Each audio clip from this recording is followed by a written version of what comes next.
ಆನಂತರ ತೆರಳಿ ಆ ಪುಟ್ಟ ಬ್ರಾಹ್ಮಣ ಗ್ರಾಮದಿಂದಲ ಚಂಪಾನಗರಿಗೆ ಮಹಾವೀರನು ಕಳೆದನ ಮೂರನೆಯ ಚಾತುರ್ಮಾಸವನು ಇಂತೀ ಅವಧಿಯಲ್ಲಿ ಕೈಗೊಂಡನವನು ಎರಡೆರಡು ಮಾಸಗಳ ಉಪವಾಸ ವ್ರತವನು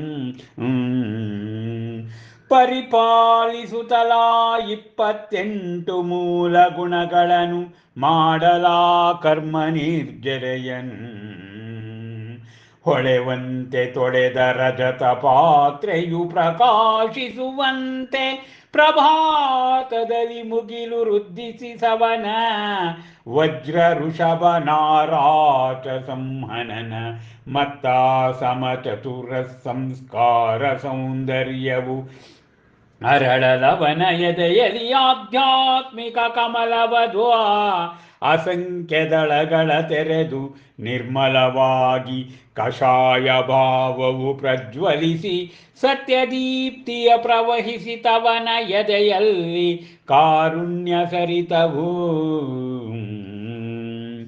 ತುಂಬಿ ಸಾತ್ವಿಕ ಸುದಯವನ ಅಂತರಂಗದಿ ಕಲ್ಪವೃಕ್ಷದ ಫಲದಂತಾಯ್ತವನ ಹೃದಯವು ಸ್ಫಟಿಕ ನಿರ್ಮಲವಾಗಿ ಅವನ ದೃಷ್ಟಿಯು ಪ್ರಕಾಶಿಸಿರವನ ಮೌನ ಚಂದ್ರದರ್ಪಣದೊಳು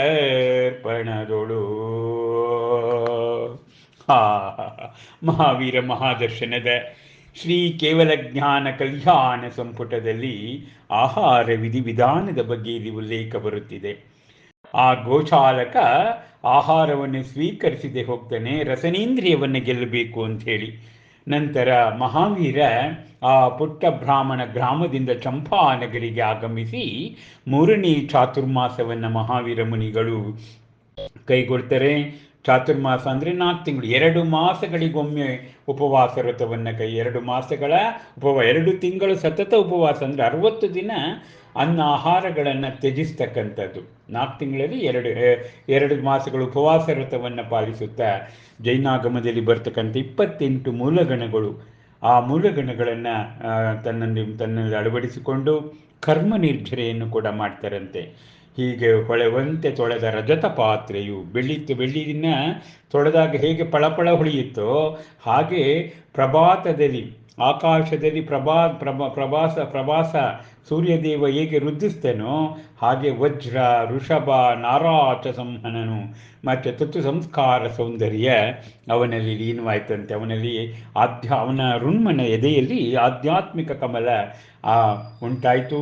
ಅಸಂಖ್ಯ ದಳಗಳನ್ನು ತೊರೆದು ಕಷಾಯ ಭಾವವನ್ನೆಲ್ಲ ತ್ಯಜಿಸಿ ಅವನಲ್ಲಿ ಸತ್ಯದೀಪ್ತಿಯ ಜಾಗರೂಕತೆ ಆಯಿತು. ಹೀಗೆ ತುಂಬ ಸಾತ್ವಿಕ ಸುದೆಯಿಂದ ಅಂತರಂಗದ ಕಲ್ಪವೃಕ್ಷ ಫಲದಂತಾಯ್ತಂತೆ ಅವನ ಹೃದಯ. ಸ್ಫಟಿಕ ನಿರ್ಮಲವಾಗಿರುವವನ ದೃಷ್ಟಿ ಅವನ ಮೌನ ಚಂದ್ರದರ್ಪಣಕ್ಕೆ ಆಕರವಾಯಿತು ಅಂತೇಳಿ ಇಲ್ಲಿ ಉಲ್ಲೇಖ ಬರ್ತಾ ಇದೆ. ಅಬ್ಬಬ್ಬಾ,